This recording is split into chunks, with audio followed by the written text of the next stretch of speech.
Alas 6:25 ang oras po natin. Kalunos-lunos po ang sinapit ng isang pamilya matapos masangkot ang mga ito sa aksidente sa kahabaan po ng barangay Bayambang, Infanta, Pangasinan.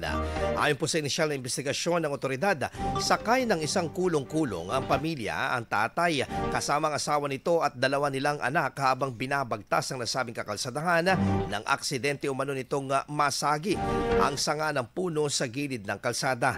Nawalan ng kontrol ang driver at sa kasamaang palad ay bumangga ito sa kasalubong nitong sasakyan. Nagtamo ng matinding sugat sa katawan ang mga sakay ng tricycle at agad na isinugod sa pagamutan, subalit idineklarang dead on arrival ng mga doktora. Patuloy naman ang investigasyon ng mga otoridad sa nasabing insidente. IFM News. IFM News. IFM News.